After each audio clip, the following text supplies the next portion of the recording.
All right, so if you're wanting to know if you can buy an affordable foldable device, then you definitely need to keep watching this video because that's what we're going to talk about today.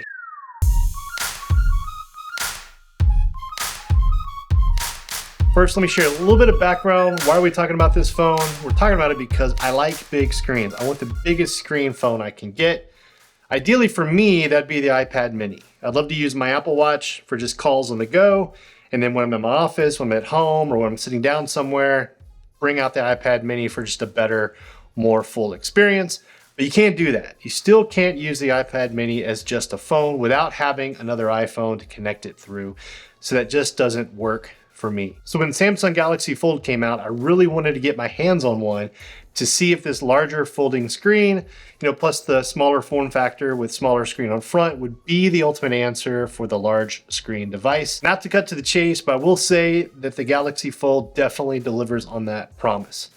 So look, I'm gonna get a lot of comments about how I'm an iPhone guy, talking about an Android device, and I definitely get it, but I live in both worlds. My main phone is an iPhone, but I spend equal amounts of time on my Android phone. When I'm at the office or I'm at home, I'm on Android. I get a unique opportunity to experience both platforms, and I love that. Plus, I get to share my experiences with you. So that's why I picked up the Galaxy Z Fold 4. More importantly, why am I talking about this device? It's actually a 2-year-old device almost. This August, it'll be 2 years old. Right now, the current model is only the Z Fold 5. So you're just one generation ahead if you're buying a brand new phone. That phone costs $1,800 out of the box. I was able to pick up the Z Fold 4 for only $650. So to me, I'm not spending $1,800 on a phone. I don't want to even spend that kind of money on a computer if I can help it, but definitely not on a phone. So brand new folding device is not in my budget, but I still want to know, what it's like to fold. Sometimes you got to fold. And going used has definitely worked out for me. The quality of this device is top notch, no issues, no scratches. The hinge works great. There have been 0 issues with this device, and I definitely don't regret ordering a renewed device off of Amazon at all. So if that's something you've been considering, you've just been worried about, am I gonna get a buggy device? I would say this, I've ordered 2 devices off Amazon. They've been great from the renewed devices. I've also ordered off of backmarket.com. I've had 0 issues. One quick note though, there are different tiers when it comes to quality. So definitely read the description before you buy, on Amazon at least. And I definitely recommend you buy one listed as refurbished excellent just to ensure you're getting the best possible quality. So let's get into my experience with the Fold.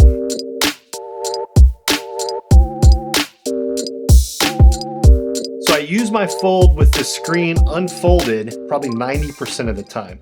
It is nice to have the smaller screen around front for just quick glances if I need to turn off an alarm or just access something really quick.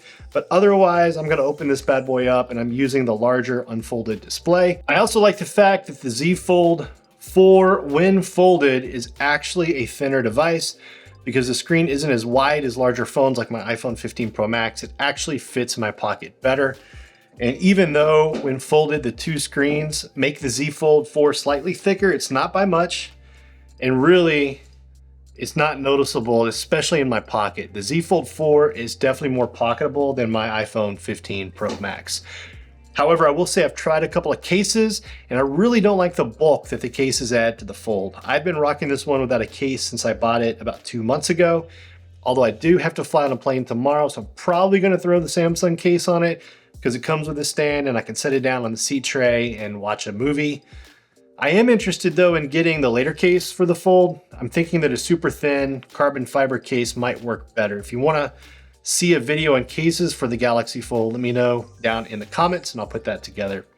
But I love the inner screen.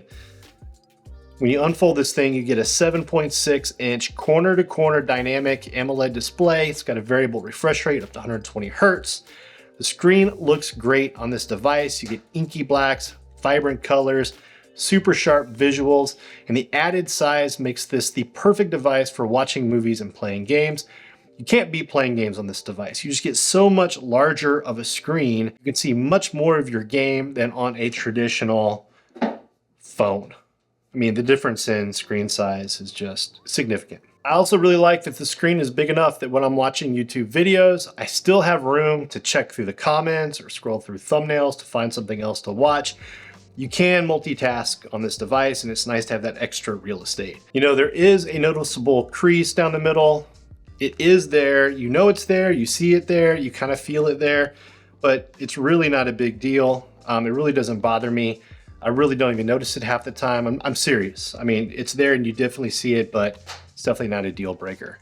There's also a nice nav bar along the bottom of the device that shows when you're inside an app. This makes it super easy to switch between your most used apps. I'm not gonna get into the software experience too much here. I just don't do a lot of multitasking. You know, I did buy the Fold pen, but really haven't used it much. The software experience works just fine in my opinion. If you're familiar with Samsung devices, then you know what you're getting on the software side. I do have one thing I want to point out.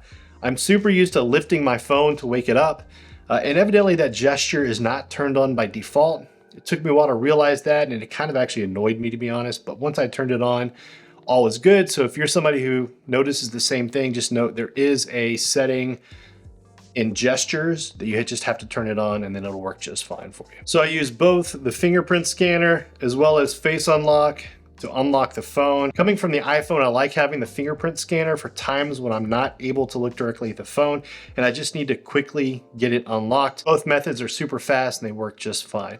Now the speakers sound great on the Fold. You have two speakers. If you're holding it vertically, there's one on the top and one on the bottom.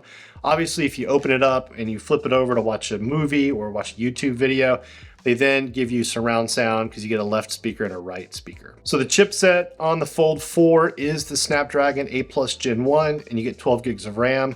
It's plenty of power to play any games you want to play, to multitask, really to do anything you need to do on the phone. This chipset really is not that much behind. You had Nothing releasing the Nothing Phone 2 less than a year ago with the same chipset. So I haven't noticed any slowdowns or hangups. I feel confident you're gonna get a great experience, even if you pick one of these up today with it being almost 2 years old.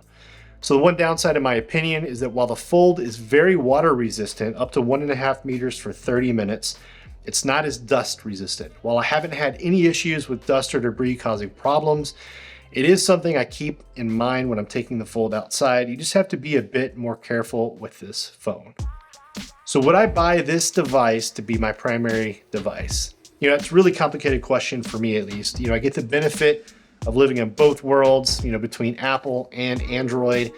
But having used other devices like the Google Pixel devices or the Nothing phones or even older Samsung devices like the Note, I would pick the Fold over other non-folding Android devices. You just can't beat the fact that you get two phones in one and one of them has a giant screen on it. I love the Z Fold 4. I definitely recommend you pick one up if you're on the fence. You know, look up refurbished phones. Check backmarket.com, like I mentioned, not sponsored. Check Amazon, definitely not sponsored. Just look at those phones. I'll leave a link down below. Just check both of those websites, see if you can find a good deal. I'll say this, I've bought 2 computers off of backmarket.com. I've bought 2 renewed phones off of Amazon, have had 0 issues up to this point. I'm not saying you won't have an issue. I'm just saying I've had good experiences, and if I was gonna buy again on something like this, like maybe I'm gonna go get a Z Fold 5 here in a few months, I would definitely check the renewed market first and probably go with that option. To me, for 650 bucks, I can take a little bit of a chance. For $1,800, I'm not taking any chances at all. So anyways, I hope this helps you in your purchasing decision. If you got this far, I'd love it if you'd like and subscribe. It'll definitely help the channel. I appreciate you watching, and I hope to see you in the next video. Peace.